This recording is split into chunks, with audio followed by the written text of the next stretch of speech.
So Lisa, I'll just kick things off. Thank you very much, especially within such a busy period as you've alluded to, for giving up some of your time to join us on The Responsible Edge this morning. It's absolutely fantastic to have you here. It's my pleasure. It's a pleasure to be here.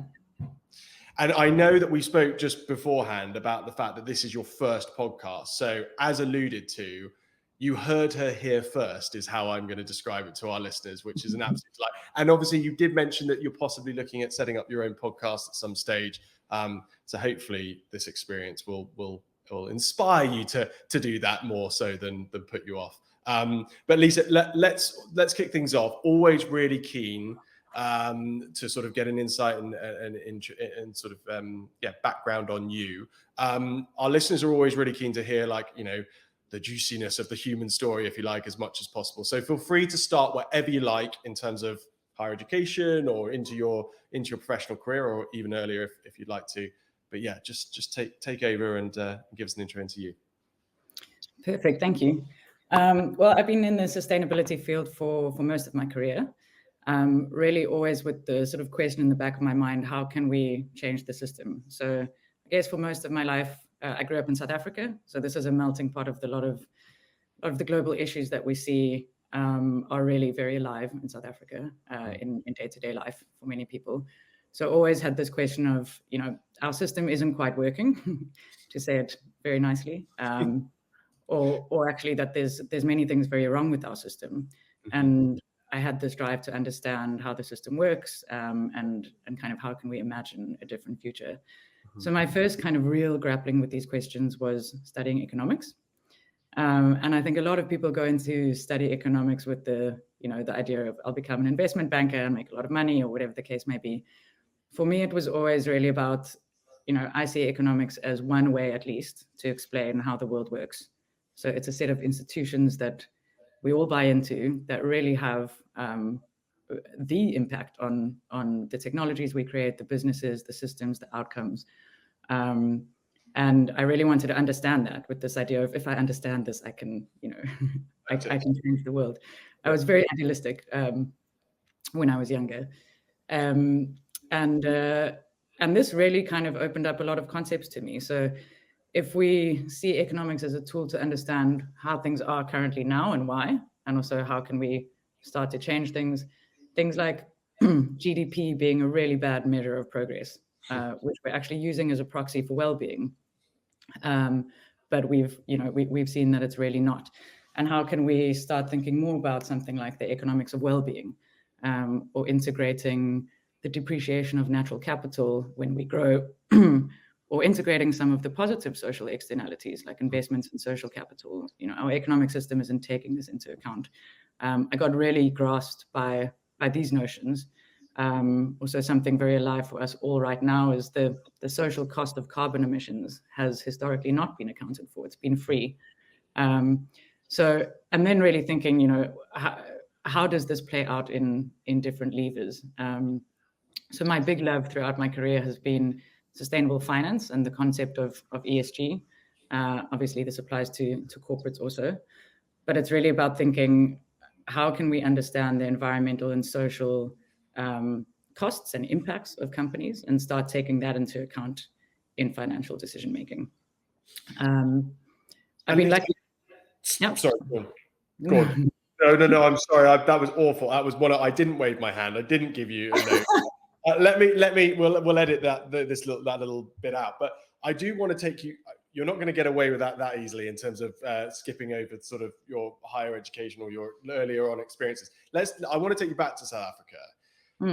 Can you get specific with me about what particular issues that you saw at play there in your everyday life? Like, do you recall those particular moments of kind of inspiration to say, you know, essentially that our system is broken, there must be another way? Like, can you just give us a flavor of those inspiration points?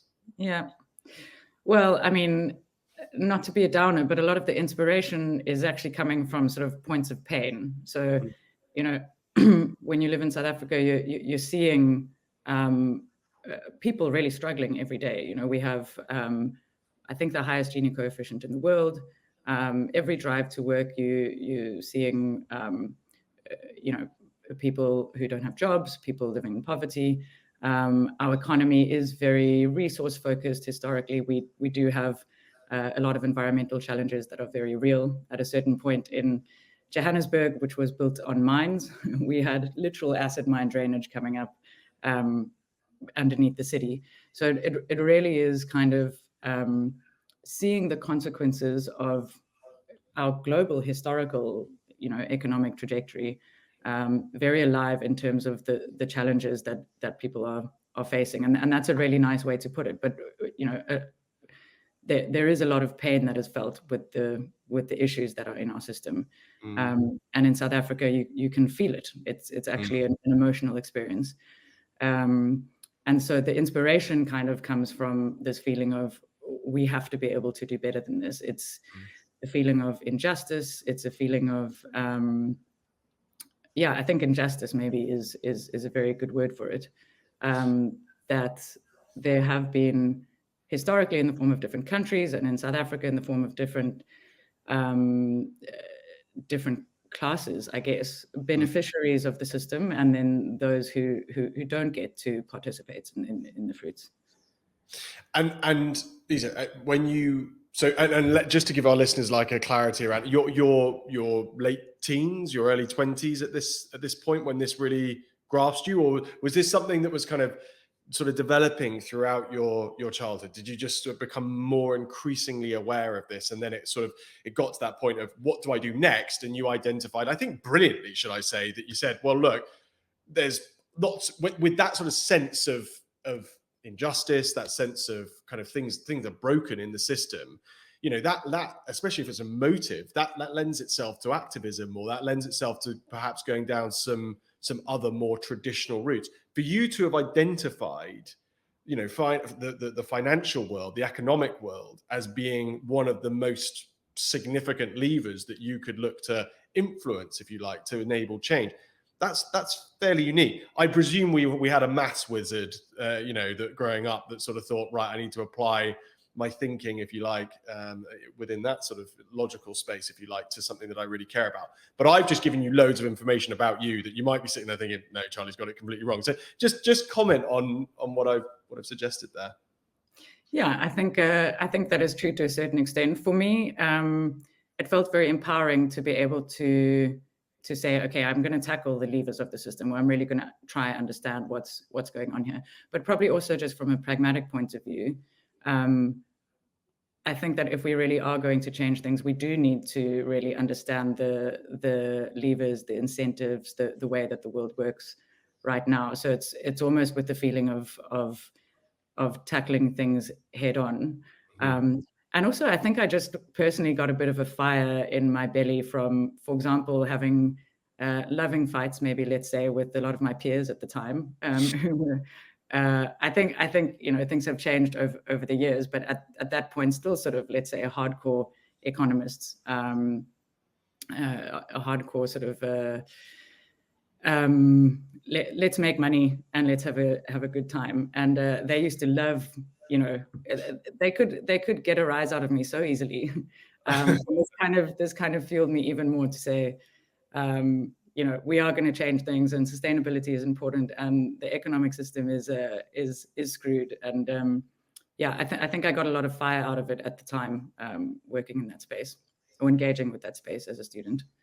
Okay, and how did that manifest itself? Like, were you involved in kind of societal groups, or was this literally just within your sort of studying cohort? Did you do any kind of additional initiatives, etc., outside of your studying to sort of manifest that? Yes and no. I guess a lot of my sort of external reading.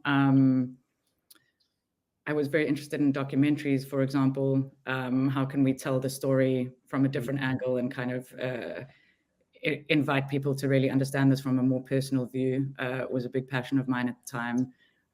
When I was studying in London, I was part of Debate Society, the environmental group, etc. And then also at that time, there were a lot of discussions happening at universities, for example, about fossil fuel divestment. And I sort of researched honed in most of my research in both of my theses on that specifically. Not fossil fuel divestment, but all of, how can we start understanding the environmental costs of our portfolios, and really how can we start getting the world engaged with this, both from an institutional and a personal view. So I think what I was studying at the time started kind of becoming creative inspiration, let's say, for how you can build a career. And for the first time seeing that there are different careers that you can build beyond just going into consulting, for example. And that we actually are, all of us, since then, creating this space. I'm sure you included. It's gone through such an evolution in the last sort of 15 years. But that is really because everyone working in this space is creating it year by year. So that rings very true, that we're all, you feel like we're at the origins, if you like, in many ways of setting the agenda. You've mentioned, you've alluded to a couple of things. Again, I just want to clarify. You've mentioned to theses, which is compelling and interesting in of itself, and obviously studying in London as well. Can you just talk us through? So you began your higher education in South Africa, in Johannesburg, presumably. In Stellenbosch and Cape Town. So South Africa's got a bit of a different education system. Our undergrad is 3 years. Right. And then the fourth year is basically a different degree. It's a sort of single focused year, which is for us somewhere between an undergrad and a master's. And you can basically choose to do that or not. So I did my undergrad at Stellenbosch University, and then my honors degree, that fourth year is called, in Cape Town. And that was focused just purely on economics. And my undergrad was actually a sort of very interesting degree, if you think of a kind of politics, philosophy, economics type degree, but with additional subjects which are more about systems change and the mega trends and futures thinking.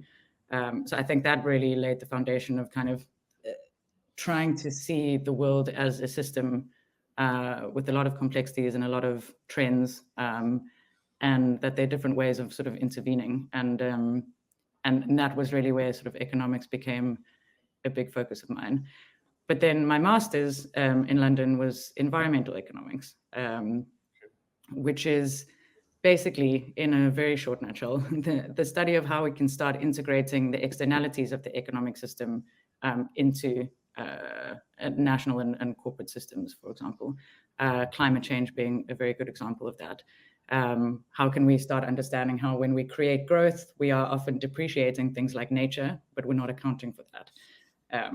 And the ultimate goal is to say, can we create a sustainable system over time, one that is able to sustain itself?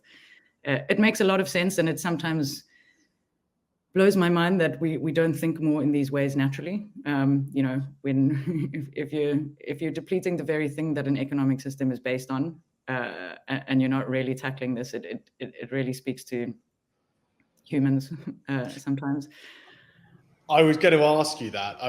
Because obviously we need to go on and look at your professional career now. But I was going to ask you, when you think back to, you in London, and you're in your environmental economics masters, and you're learning about these systems and the possibility, the theoretical possibility of developing, as you say, a truly sustainable global system. Like, did you have real hope at that stage? Like, talk us through your kind of the way that you viewed the world at that point. Where you mentioned there was an idealistic aspect I think we all have when we're of that kind of age. But did you have real hope at that stage that things could fundamentally change? That's an interesting question.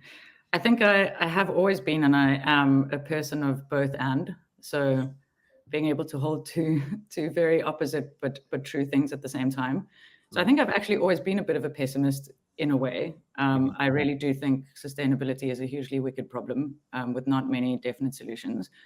But at the same time, I'm an optimist in the sense that I don't see any other way but for us to try and tackle and move forward and create solutions. And I think these things can be true at the same time. It was true then, it's still true now.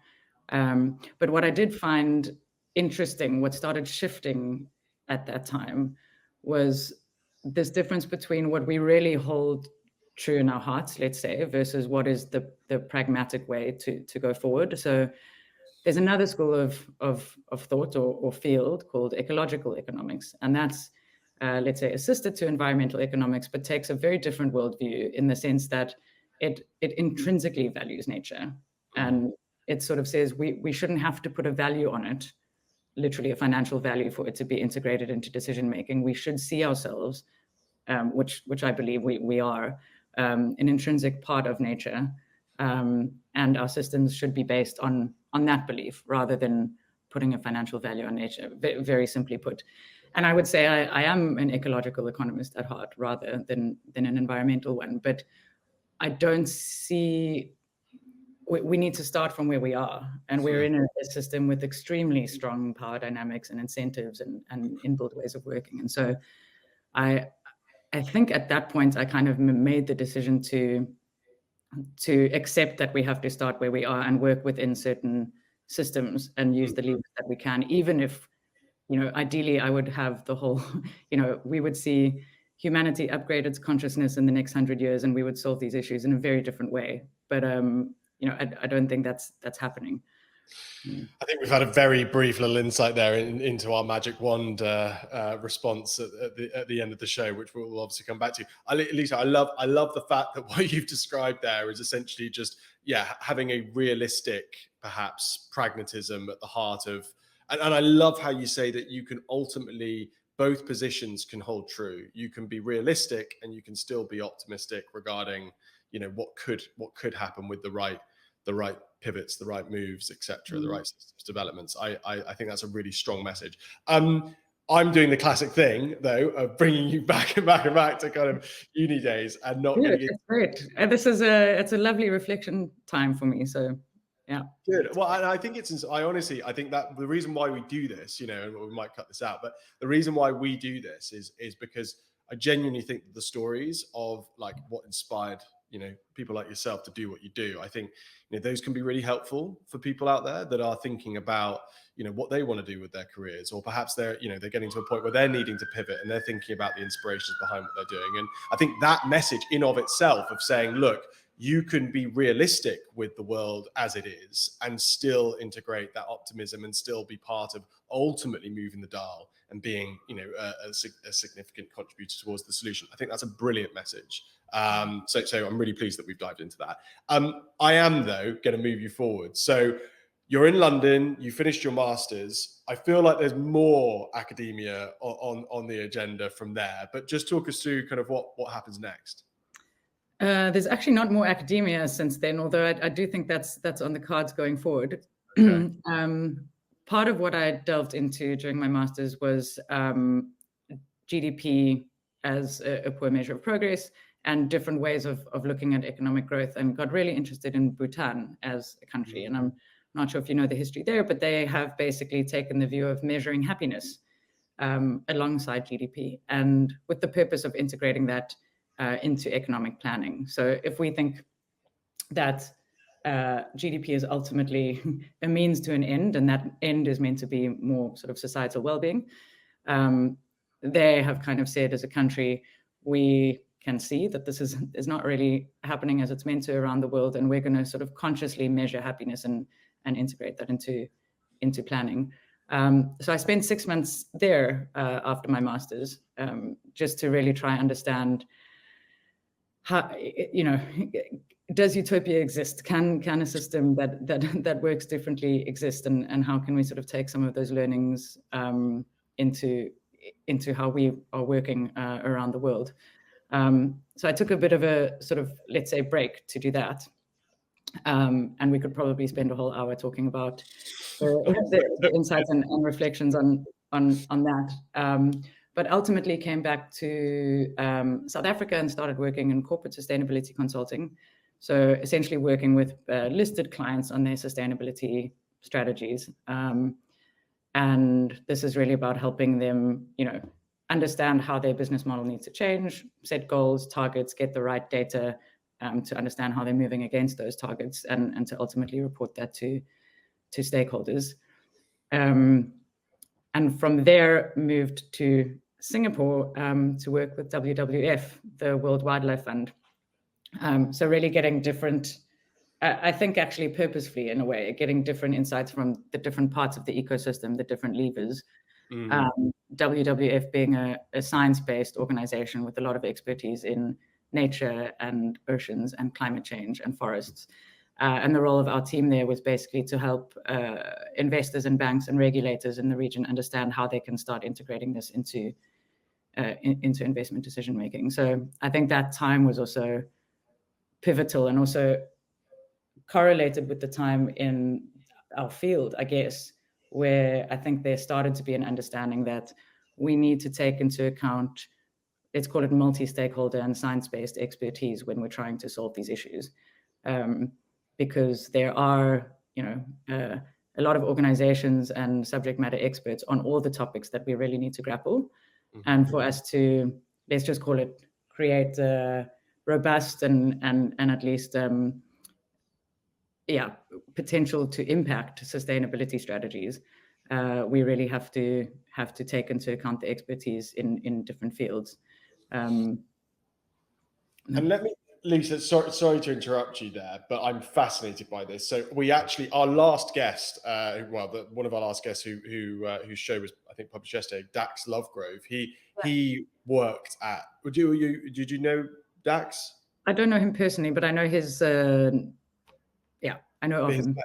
Well, it was interesting because his career, and I might be butchering this, but I believe he joined WWF and he was looking at the kind of partnership side of things and working between corporates and WWF, and then obviously left WWF and went and started working with organizations on implementing their sustainability strategies. You came from completely the other way around. I'm interested to know, when you joined WWF and when you went in and started working on what you've just described, what impact or what was the value, if you like, that you felt like you brought from your experience of working with corporates in South Africa developing their sustainability strategies? And just one other question on that, by the way, because we did just go straight over Bhutan, which we could do a whole nother show on, but you mentioned utopia. Like, can you just touch upon perhaps first, like what was the experience like for 6 months? Just give us a flavor of what you found. I'd love to know just,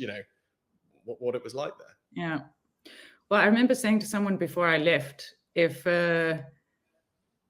this experience isn't what I think it will be, I'll have no more hope in humanity, because I thought that if a small Himalayan country cannot solve this even with the explicit intention of creating a happiness economy, then there's no hope for the rest of the world.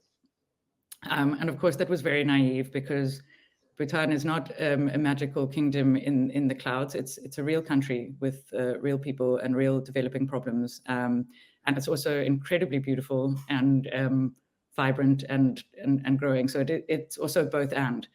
And at the end of the day, it was, I still have so much respect for putting gross national happiness at least alongside economic growth in national policy. It's a huge undertaking, and it's really aligned with, I think, let's call it the values of the country, which I would love to see reflected globally. But at the same time, it's now an open country. It never used to be. It's open to trade and, let's call it, other influences with TV, etc.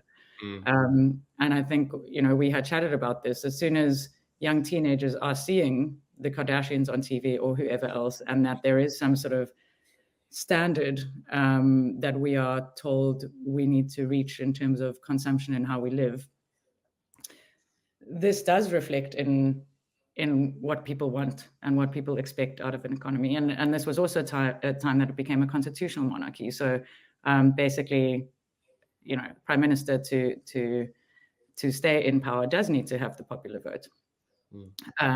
And so needing to start to listen to, let's call it, a new generation of preferences, which does want to be integrated with the world, and does, let's call it, say, wants to consume and travel and have all the experiences, the good side of Western development in that sense. And so there's two development paths happening, at least what I saw at the time.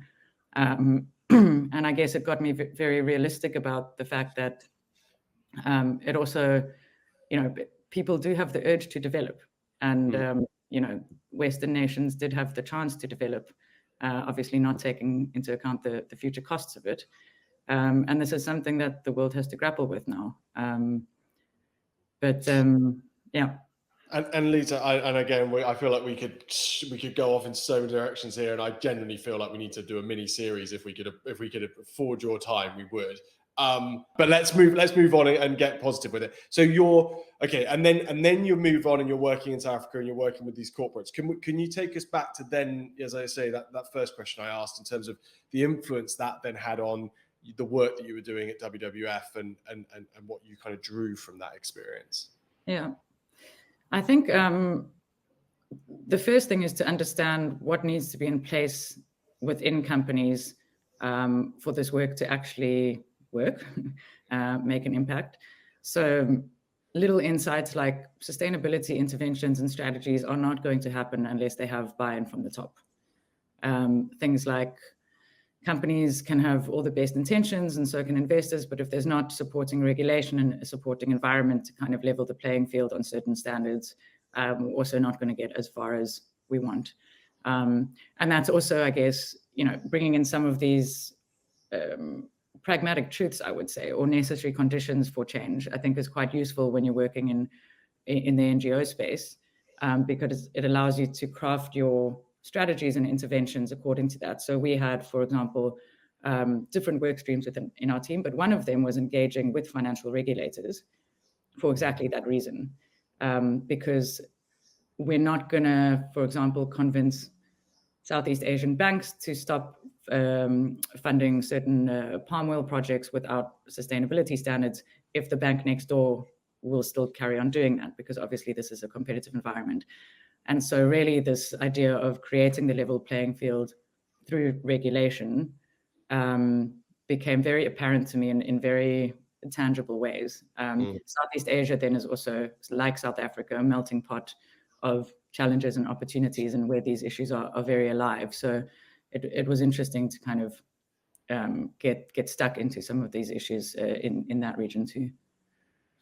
Super interesting. Now, I've done the brilliant thing of just absolutely obliterating our normal timings on things because this has been super interesting. Move us on now, if you wouldn't mind, Lisa, from WWF, and just play out for us sort of what happens next in terms of career.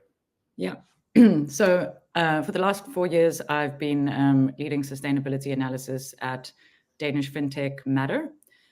So we focus on sustainable investment analysis for investors. So understanding the sustainability of their investment portfolios by understanding the sustainability of the underlying companies. Essentially, this means helping investors understand if you're invested in let's say a portfolio of 200 large cap companies, how can we know, for example, to what extent companies in the portfolio are transitioning to net zero or in line with climate goals? How do they face risks from dependency on nature that's declining for their specific sectors? Are there any red flags in terms of human rights? How aligned are their products and services with sustainable development goals?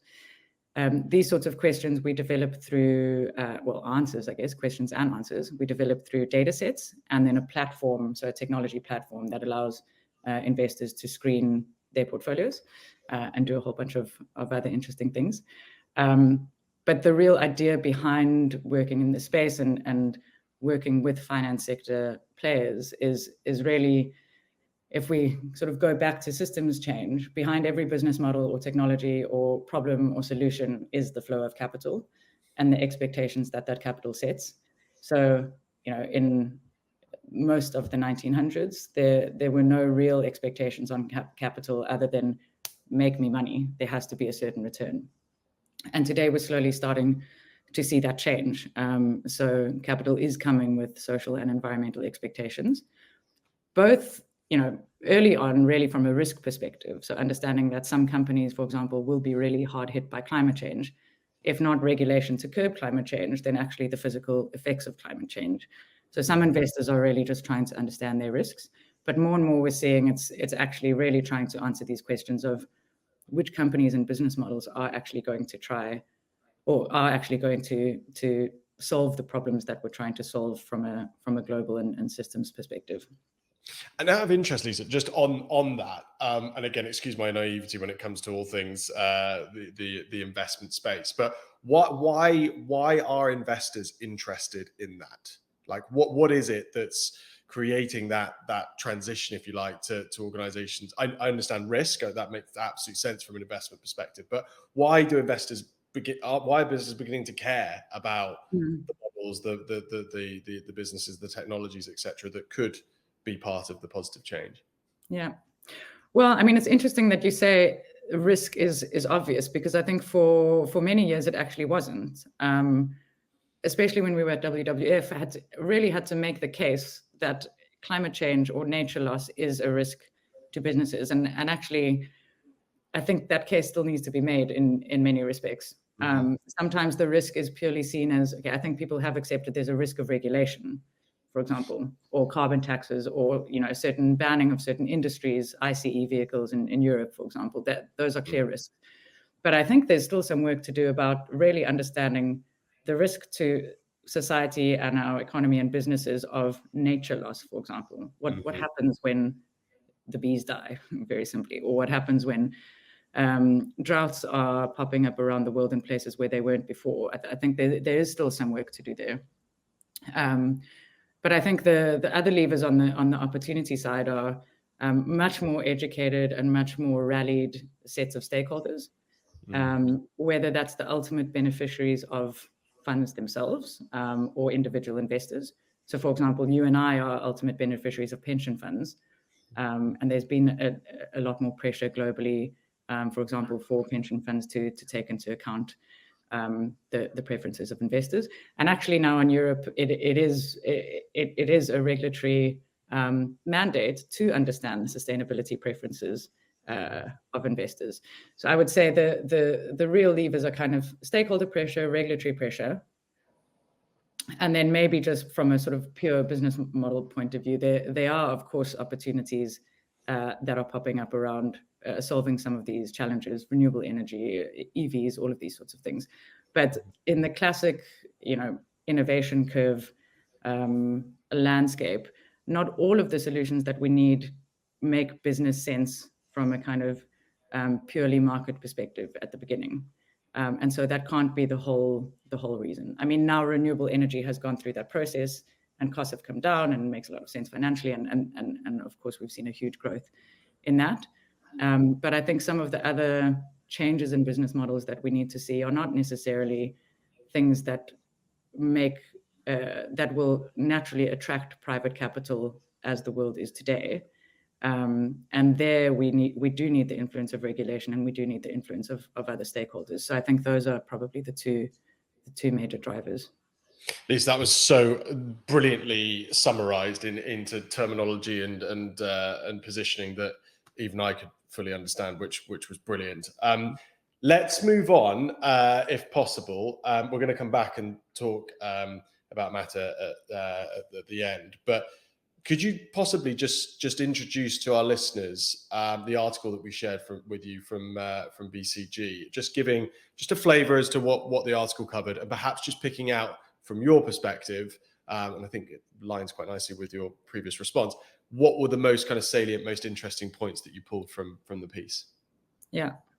So the main takeaway from the piece, at least, was the argument that there can be a win-win in sustainability, and companies can essentially capture new markets by nudging consumers towards more sustainable choices, and that there are markets that can be, let's just call it, enjoyed or reaped, the benefits of which can be reaped if we do nudge consumers to essentially demand products and services that meet their values from, let's say, an environmental impact perspective, but also legitimately increase their quality of life. Mm-hmm. And I think these are really important points, and I do think that there does need to be a much bigger focus on the responsibility of businesses in terms of educating consumers and nudging them, because there's an implicit choice in everything we do, even if there's no choice, opt in, opt out, etc. There's always an implicit choice, and I think it is right to say that companies should start taking responsibility for the way our consumer behavior is being nudged. Mm-hmm.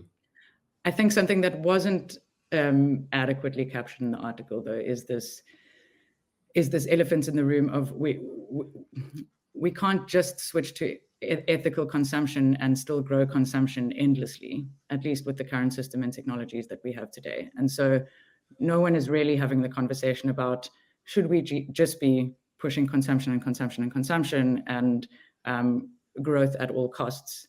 Well, not at all costs, but continued growth in consumption, even when it's not necessarily correlated with well-being, without having the conversation of, for example, right now we are using 1.7 Earths to sustain our current economy, and we still haven't lifted most of the world out of poverty. There is still some increase in consumption that needs to be had from people who legitimately do not consume enough today. And we're not really having these discussions. We're more just sort of trying to turn the problem into corporate speak, which is, right, because a lot of the solutions lie with corporates, but just saying that, slightly accounting for your environmental costs will save the whole system. And then we never have to worry about things like how are we actually valuing progress in a society in general. And so I do believe these conversations are important, but I think they're kind of necessary but not sufficient conditions for systems change. And I think we do need to tackle some of the wider questions alongside. And Lisa, let me ask you, there's so many questions I could ask you on this, but let me ask you on that. So, and again, I'm going to massively oversimplify this for my own just sort of capacity here, but essentially what we're saying is that, yes, it's important for businesses, for organizations to look at ways that they can encourage their consumers, their stakeholders, etc., educate them to make more sustainable choices, but that ultimately the unspoken elephant in the room, as you've alluded to, is the fact that consumption in of itself is inherently unsustainable, and therefore that is something that we need to look at in terms of our system and how we, and equally coming back to the point about Bhutan, like we need to look at, well, what are the fundamental drivers of human satisfaction and happiness? And perhaps, am I reinterpreting what you've said correctly, or can you just comment on that? Yeah, I think that's spot on.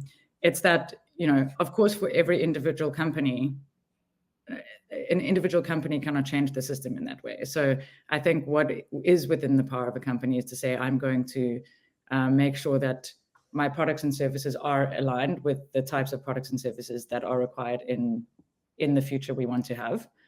So that just excludes a whole bunch of products and services, actually, which no one is talking about either. ESG ratings can give Philip Morris or BAT good ESG ratings because they have good gender policies, but no one's talking about the actual product and service shouldn't exist in the future. So there's what companies can do, which is create good products and services, create it in a way without environmental impact, and hopefully create it in a way with some sort of additional net positive impact on the world. Make sure that it's in line with climate scenarios and the types of efficiencies and decarbonization that we need to see, all of that.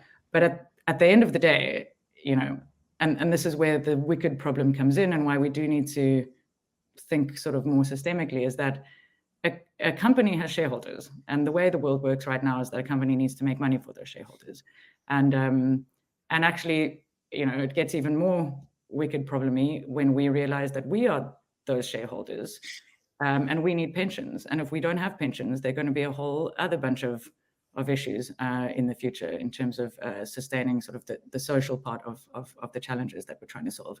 So this is not to say that companies should stand out and say, I'm going to, stand for degrowth and try not sell my product, because I don't think that's going to work either. But I think what I am calling for is for us just to be more honest about what a wicked problem this actually is. So if we really did have to, there are truths here, not everyone can consume like the average US citizen. We would need 5.2 Earths. We would need 2.6 Earths, I think, for everyone to consume like the UK. For Denmark, it's 4 point something. We really are consuming at a rate, given our current technologies, that is just not sustainable. And future generations will feel the cost of this. But at the same time, we can't just say, let's stop consuming, because we would end up in, COVID, we stopped consuming a lot, and that had major social and economic repercussions. So this is not to be doomsday about saying, well, we don't have solutions, but it is about saying we need to be more honest about the sort of systemic nature of challenges, and maybe be honest with ourselves that only switching to, let's say, ethical consumerism, while not talking about the fact that we do need other, complete change in how we look at value, and what brings value to society, and how we price that in, and make kind of try decouple value from resource use in a way, or economic growth from resource use. That's sort of really where the conversation needs to go, rather than just us as consumers need to make ethical consumption choices.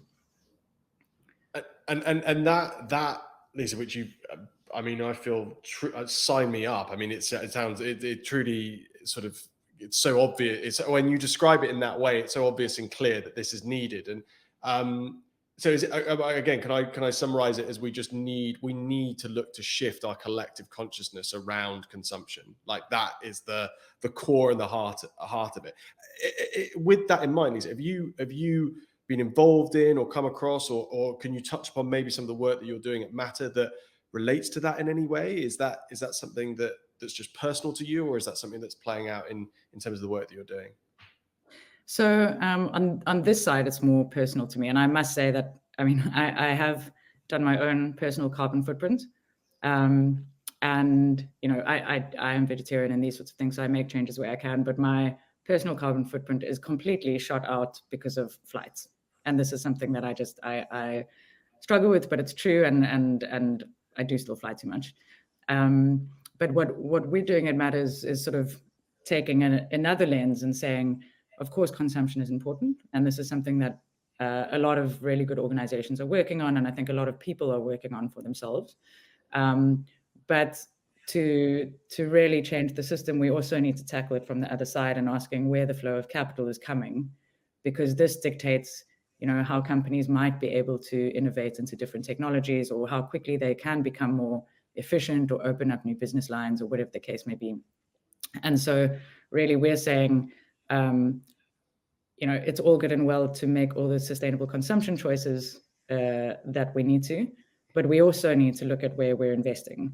So I could, for example, say I'm becoming vegan, but at the same time, my pension fund is invested in expansion of fossil fuels around the world, and companies making lots of profits because they're using child labor and all sorts of things that are just kind of continuing the problem, and actually escalating the problem. And so we need to be careful that we're not putting a plaster on a wound, but not actually tackling the root cause of the wound itself, and potentially actually, making the wound more infected. And I think this is where we kind of have to see that, yes, it's about consumption choices, but it's also about investment choices. And that in itself has a lot of really tricky things to solve, because obviously as investors, we want to see the economy carry on growing. We need it. The whole system collapses without it. So really trying to kind of figure out, from my point of view, it's how do we start decoupling growth and value from our physical resource use, essentially. And Lisa, if you were to describe, because you brilliantly introduced the need for sustainable, ethical investment alongside consumption, what's your advice for any single individual, if you like, out there who's inspired by that and thinks to themselves, actually, yeah, I'm really hot on thinking about my own carbon footprint when it comes to my consumption habits, but I haven't actually ever thought about my investment impact. What would be your sort of number one recommendations for what that individual could possibly do? Well, the good news is I think there's a lot more support tools, resources out there today than when I started the journey, and I'll get to those now. But I mean, I remember, I think back in 2014 in South Africa, I had decided to go on this journey myself, to basically A, know where my money is, B, know what sustainable options there are available to me, and see how can I sort of easily shift my money, not being a professional investor myself.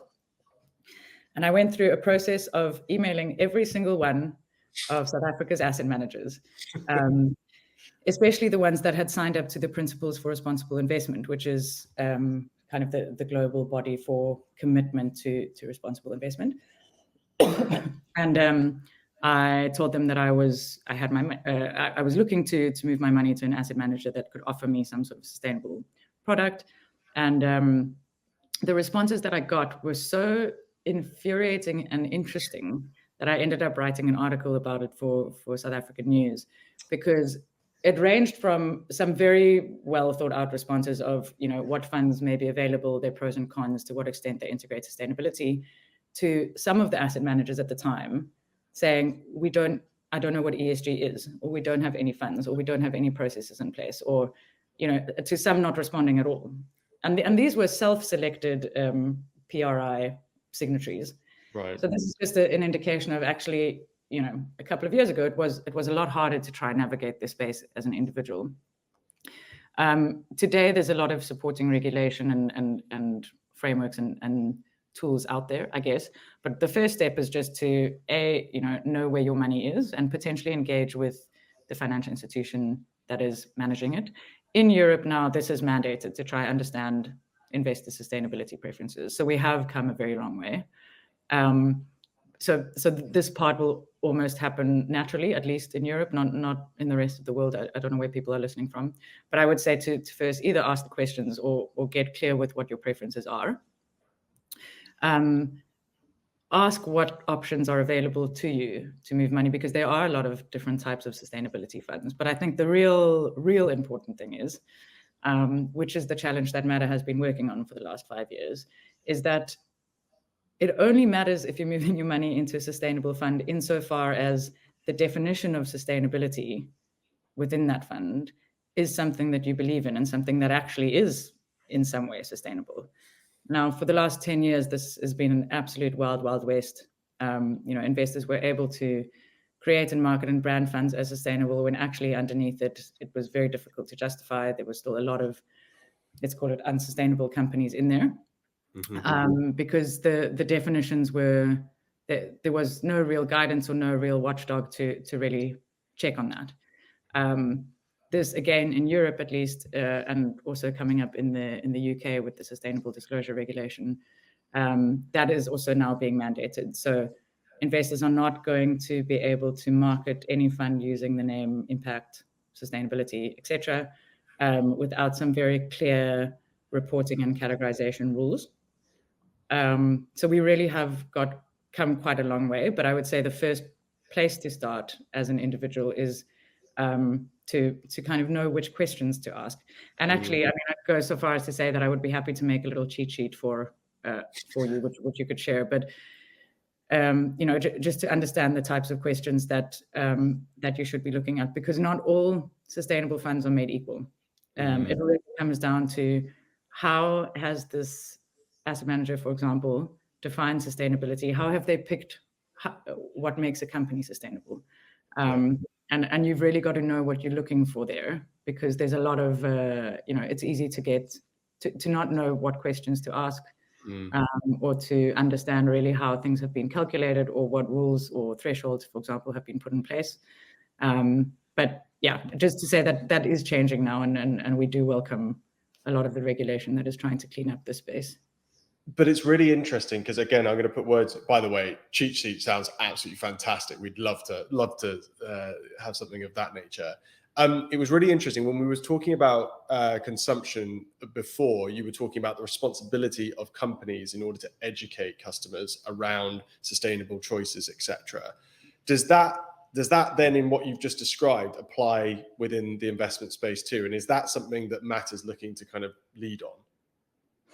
So, well, I think it should apply in the investment space. At least for now, it is at least true that financial institutions need to understand the sustainability preferences of their clients and take that into account.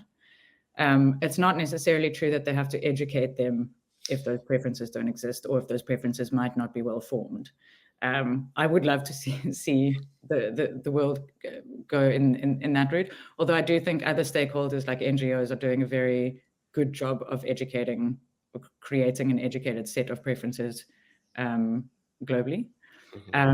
We as Matter don't play a direct role in that, but we play an indirect role. So our clients are not individuals. Our clients are the institutions with which we would invest. So we work with pension funds or asset managers, to investment consultants, for example, to help them, say, for example, they want to set up a sustainable fund, to be able to define what constitutes sustainability with really robust data that's transparent, that they can explain, that they know where it comes from, that they know aligns with global multi-stakeholder definitions and science-based definitions, for example, with climate when it comes to sustainability.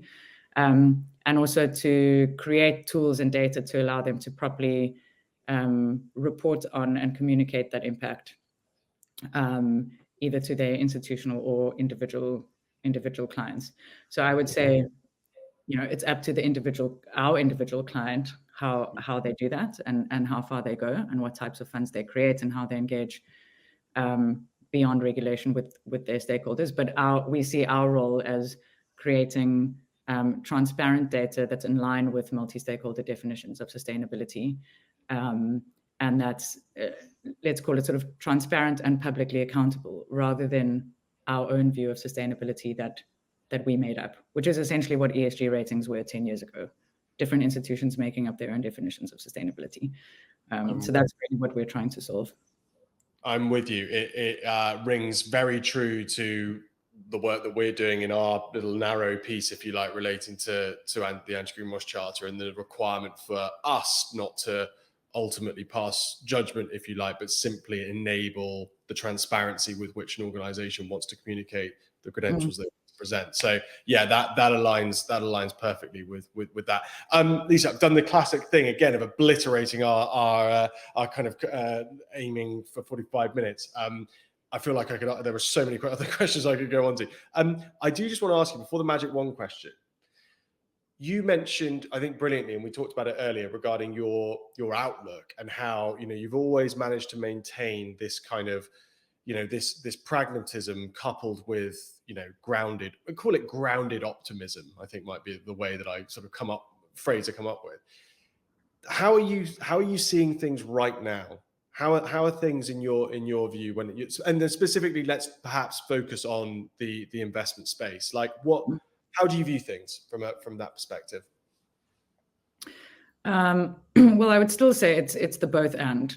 So I would still say I'm holding both. But if I had to put on the hat of, let's call it realism, the world is not in a good way in terms of just trends like nature loss, crossing planetary boundaries. As we spoke about, still really needing to lift a lot of people out of poverty globally and needing the consumption and growth that comes with that. But also now we're hitting against Earth's limits. And we really are seeing, a lot of the consequences of this globally in the terms of droughts and sectors being really impacted, and really the social costs of this coming to play. And so I do sometimes question, I do back humanity to solve the problems, because I do think that we are very creative and innovative. But what we don't talk enough about is that we're trying to solve them against a ticking time clock that is not ours to manage. This is nature. It's nature doesn't really care about any, once we've crossed certain planetary boundaries or tipping points in climate, for example, that's really it. And so my question is, are we going to be able to solve it in time?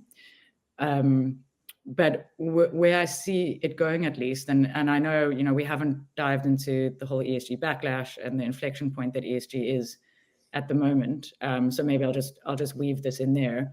I think given the urgency of what we're facing, it is right that ESG is being questioned. And it is right that in the last 10 years or so, it has got away with too much. It's got away with making promises that it's not delivering. It's got away with ESG for ESG's sake, rather than actually understanding if this is driving impact in the real economy.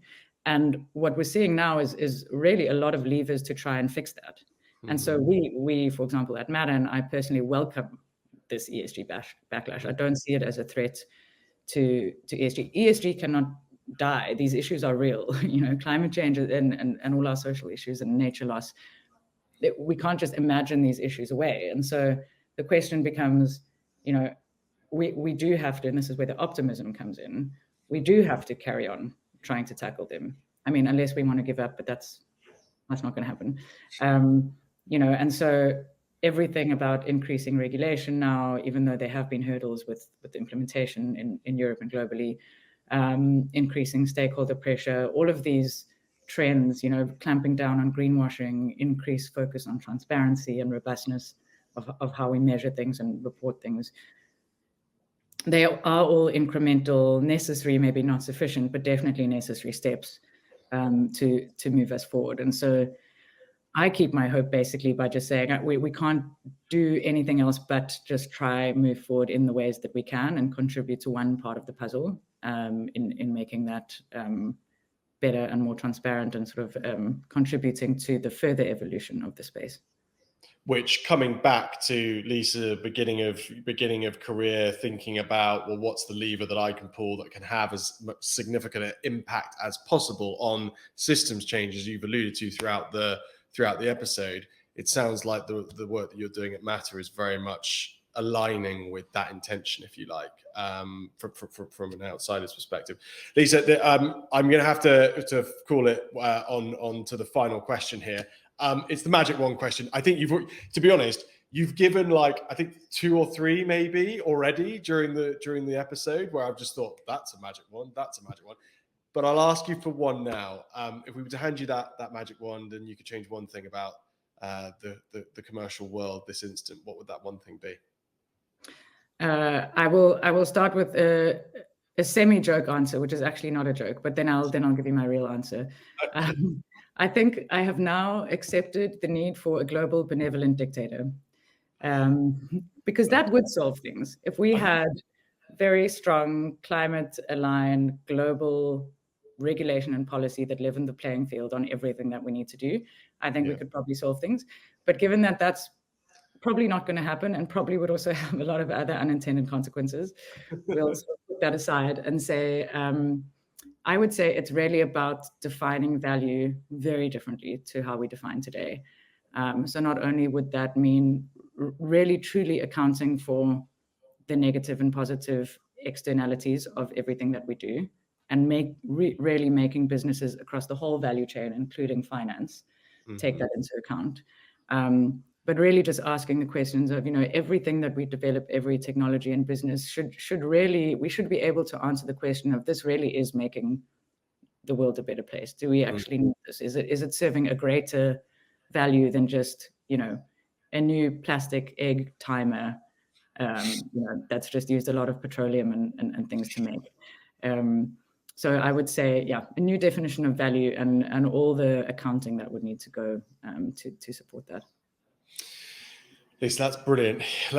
We can only hope, but I certainly have left this this episode with a renewed sense of grounded optimism, I suppose. So thank you so much for joining us today and for sharing your insights with us. It's been a real pleasure. Thank you for coming along. Thank you for having me. It was lovely to talk.